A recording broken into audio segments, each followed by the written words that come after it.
आज आपण मानकु मैं शेयर करी ढाबा स्टाइल मटन आलू रेसिपी। तो फुल वीडियो को वाच करतु। बहुत ही यूनिक टेस्टी रेसिपी टी। तो चलतु लेट नक रेसिपी आज आम प्रस्तुत करवा। नमस्कार, जय जगन्नाथ पेंजिली कुकिंग को आपण मानकु अनेक अनेक स्वागत। तो ये मुझे हाफ केजी मटन नहीं भल से क्लीन कर पूरा ये धोई देती। गोटे आम करेई नवा करेई आम जी आपने तेल खाया पसंद करते से अनुसार रिफाइन तेल बा सोरिष तेल जहाँ भी एड करें। तो मुझे सोरिष तेल नहीं सोरिष तेल पूरा गरम हो सारापर ये गोटा मसला एड करवा। गोटा मसला टी हल्का भाजी सारा पर ये 2 ରୁ 3टी पूरा बड़ साइज पियाज को पूरा लंबा लंबा ये पीसेस कटिंग कर दी। से पियाज को एड करी पियाज टी आम भाजी दबा हल्का ब्राउन कलर है पर्यंत पियाज को आम भाजवा। तो देखो पियाज भी पूरा हल्का ब्राउन कलर हो सारा। तो ये आम से एड करवा अदा रसुण पेस्ट एड करवा। कंटिन्यू टी मिक्स कर अदा रसुण पेस्ट जमी पूरा कंचा स्मेल चलीज से पर्यंत आम टी भल से कषिदबा।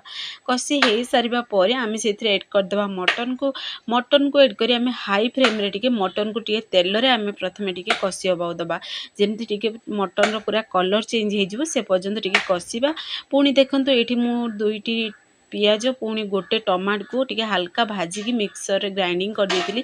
सब बेले देखिए पियाज को जदि टिके हल्का भाजी जदि ग्राइंडिंग करके एड करेंगे ना तार टेस्ट बहुत बढ़ी जाए।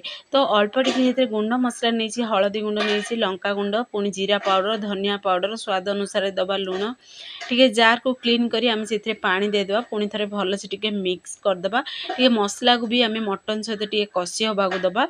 तो देखो ये प्रोसेस रे मसला टिके कषि हवा दे ढक्कन को टिके बंद करी आम पूरा 10 मिनिट पर्यंत टिके मटन को टिके कषिबा। 10 मिनिट पर तो ढक्कन को बाहर करी आम से एड करवा आलू। आलू ये पूरा पूरी ऑप्शनल अच्छी आपण मैंने चाहिए एड करेंगे ना स्किप करेंगे। जेहेतु आलू खाया पिला मैंने पसंद करती तो मुझे आलू एड करची। तो आलू को भी एड करी भल से टिके मिक्स करी आउ 15 मिनिट पर्यंत टिके कषि हवा दबा।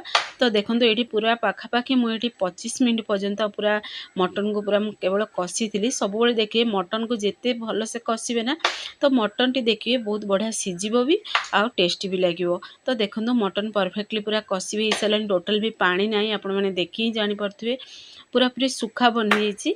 तो यही समय आम एड करवा गरम पानी जी आपण मैंने ग्रेवी रखा चाहूँगी बा झोल रखा चाहूँगी से अनुसार से पानी एड करदे पुणी थे टे मिक्स करदे। देखो ये प्रोसेस रे टे मिक्स करदे।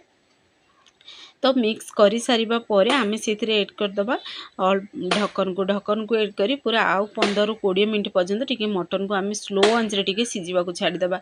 जेहेतु आम ये डेक्ची रे बनाऊँ तो मटन को टिके सीझा को टाइम लगे।